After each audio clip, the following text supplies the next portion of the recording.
Good morning. My name is Jim Creamer, and you're listening to Mortgage Savvy Radio, the show that keeps you informed and helps you make better decisions when it comes to purchasing or financing your home. Our special guest today is Dr. David Rice. He runs the South Coast Psychological Center in Irvine. He's here today to share his perspective on mental health. So later on in the show, we'll ask him some questions about family issues, money, communication, good stuff like that. We're looking forward to speaking with him.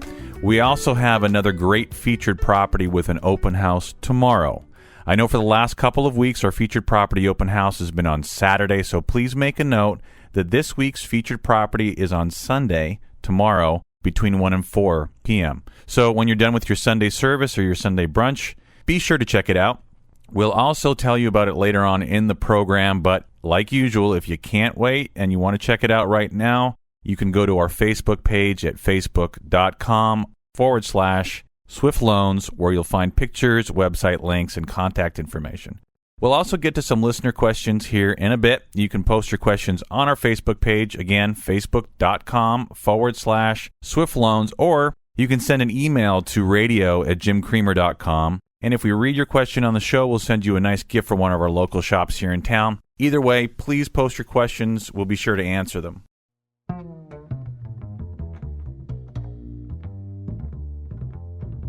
Okay, let's take a look at what's happened in the markets, mortgage markets this last week.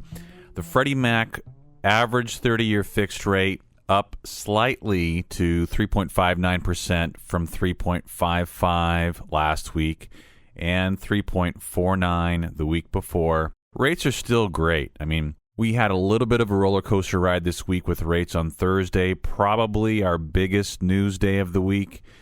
But in terms of rates on the lender's rate sheets, maybe they moved at most by 0.1%. If you were looking to lock, that roller coaster ride may have created a touch of stress or anxiety for you. But don't worry, rates are still low. And, you know, this week's fluctuations weren't really driven by data as much as they were by light trading volume. And domestic economic data this week was fairly light. It was really overseas markets that had more of an impact with the changes to rates this week.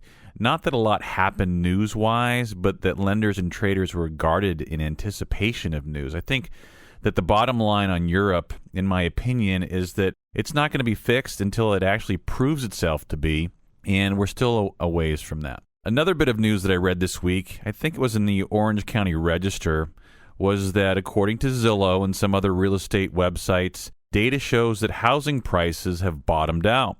But have they really bottomed out? I mean, our real estate partners say that their listings are going into escrow as fast as ever. But if you look deeper into the numbers, inventory is down, hence the demand. We keep hearing all about the 1.5 million or so in shadow inventory held by the banks. Keep in mind that there are still, in addition to that, 10 to 11 million properties out there with underwater mortgages. So even if a small fraction of these default for any reason, meaning people just can't make their payments or they decide to strategically default, it could result in a sharp decline in home prices.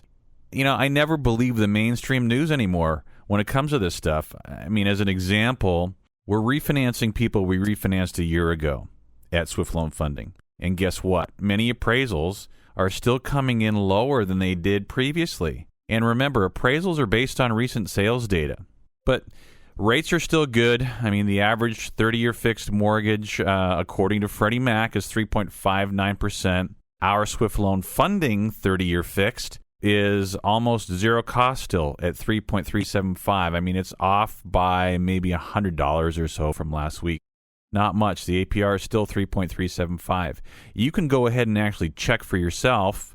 Our company website at swiftloanfunding.com has a live rate engine that ties directly to our wholesale lender rate sheets. It's called the Fast Quote. You can go to swiftloanfunding.com and use the Fast Quote tab. Enter in your qualifications. The resulting rates are the latest live lender rates with all the possible closing costs already factored in.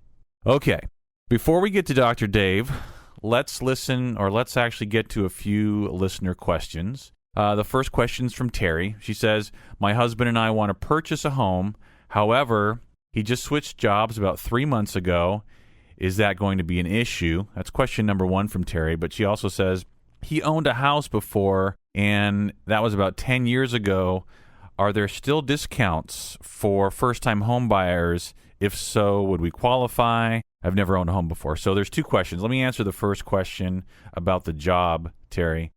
Same line of work is okay if he's switching jobs and the income is still stable or improving, or relatively stable and improving.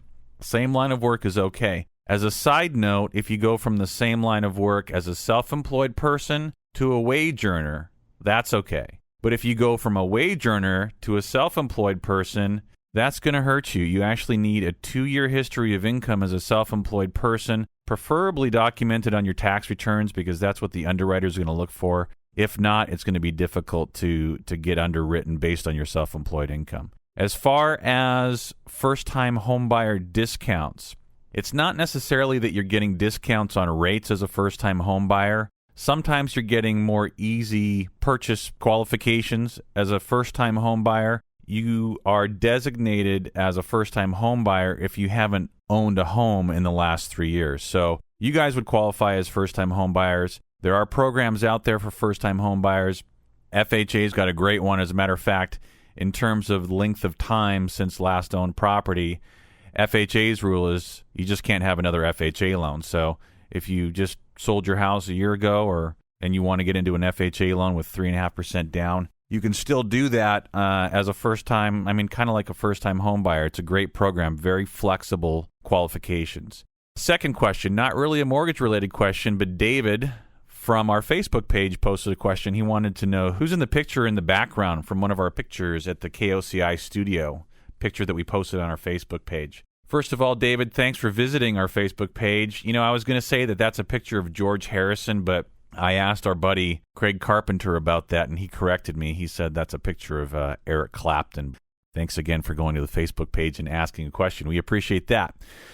Terry, thank you for your mortgage question.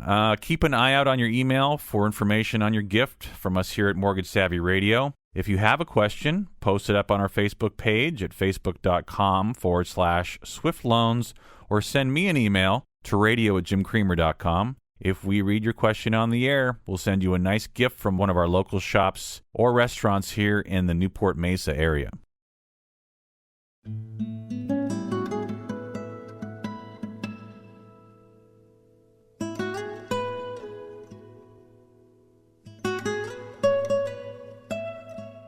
So our guest today is Dr. David Rice. He's a marriage and family therapist.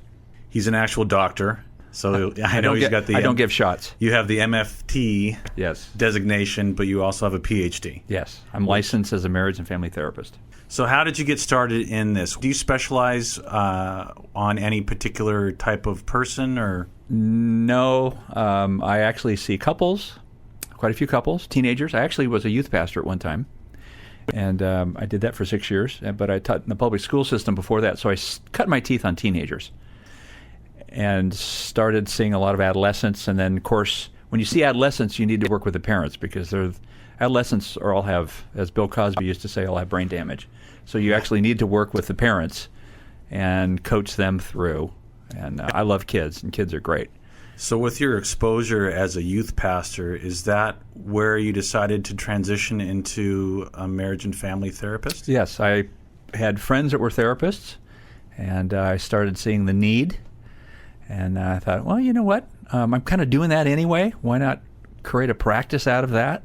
So I built a practice along being a youth pastor, which, as I said, I did for 6 years. And so I've been doing that since the mid-'80s, and with South Coast Psychological Center in Irvine. And we actually started out originally as a counseling center out of what was called South Coast Community Church, which is now Mariners. But we started a counseling center from that back in the 80s as an outreach from the church. And so we broke off and have been doing our own thing, if you will, since then. It seems to me that many MFTs don't have their doctorate. What motivated you to do that? I think more education and learning, actually. I originally thought I wanted to teach in a university, which you'd need a PhD for. Typically, not always. And I got that, and it was the study more than anything. It really, in terms of the size of my practice and how busy I am, it doesn't make a difference. If you're willing to go out and speak and talk and specialize and work with people, and I think in any business, like in yours, Jim, if you're good and effective and helpful, people will come to you. Do you feel like it gave you any additional insight because of the education? Somewhat. It typically depends on the professors you work with and the people that mentor and tutor you, or where you practice, where you do your hours. You have to get so many hours to get licensed in anything. And so really who you mentors you is every bit as important, in my opinion, as to where you went to school. Because you're going to spend most of your time really with supervisors and counseling centers and other clinicians. And so that made a big difference for me. And it's like in any business, the collegiality of your partners makes a huge difference in your growth and certainly your education and your orientation. So I was working with teenagers, and then I started branching into more marriage, and I do a lot of marriage. A number of addictions. I have a number of people that go to organizations like Celebrate Recovery, and those are all over Orange County, working with addictions and so forth. I have, in my family, we've had some of those struggles with extended family members over the years, and so we know what that's like. And I love working with families who are wrestling through problems of teenagers and alcohol and drug use, and it can be a great journey and a lot of growth. I suppose the reality is everybody's got some problems in one way or another, or issues or struggles or whatever the case might be. It just depends on how they choose to deal with them. Right. You can deny them, and we deny them long enough, they'll pop up. Something will happen. So typically when people come in for marriage therapy, they've managed to kind of wait till things are at a peak where it's about ready to fall apart, or they've done it several times and it hasn't been effective. I've seen several couples this past week who have seen other therapists over the years, and when they hit a crisis, they come in, and then they last about 3 or 4 weeks, and then when the stress settles down, okay, we're better, and they leave. It's like the engine noise in a car. Oh, the noise went away. There's no problem. Yeah, exactly. And yet, if they stick it out, and I want everybody to read. I'm a big fan of reading good books, because a lot of guys will come in, frankly, and I'll say, "Well, you guys read this?" And a lot of times the wives will look at the guy and go, I say, "So you're a me no read guy, huh?" And I said, "Well, if you're going to see me, you're going to read. I have things I want you to read, and if you want to grow, you need to read." And as well, and the other question I will ask guys is, and women, is, who are your best friends? Who are your buddies? Who do you hang out with? And so in terms of marriage counseling, those are some of the things I look for. Are they willing to read? Are they kind of people who can look at themselves and kind of examine their heart and kind of wonder about their actions and their emotions? Reflect. Yeah. Freud called it the observing ego. My ability to look at myself, right, and analyze. And that's people that can do that grow much more quickly. People that are highly emotional and very reactive, they have a harder time sitting back and going, "Wow, why did I just do that? What was that about for me? What were my triggers?" So how do those traits relate to some of the maybe fundamental issues of why people might be there, such as personal finances, things they're arguing about? Sure. Well, that's kind of your arena too, finances. Yeah. You deal with that all the time. What do they say? Money, sex, kids, finances are the reasons people come in for therapy. Actually, one of the big reasons is that they don't know how to resolve differences. And the fact is, you're living with somebody that's different than you. And most fights are about, you don't understand me, I think you need to think like I do, or why are you always trying to control me, or gosh, I don't feel like you ever listen to me, those kind of things. And those are big issues. And usually when they come to see me, they've festered for a long time, and so now nobody's listening. Mm-hmm. So my goal is to kind of slow the conversation down and teach couples how to, and with teenagers as well, with their kids, how to start really listening underneath. What's the real theme? Is she feeling lonely? Is he feeling overwhelmed? Is she feeling like she's invisible? Is he feeling like incompetent and nothing he does is good enough? I mean, those are the themes that tend to come up over and over when couples come in. But how do you get people to start communicating on the same level? I mean, they might be feeling that way, as an example, but they can't connect. They might have the same goal, the same frustration, the same fears. They might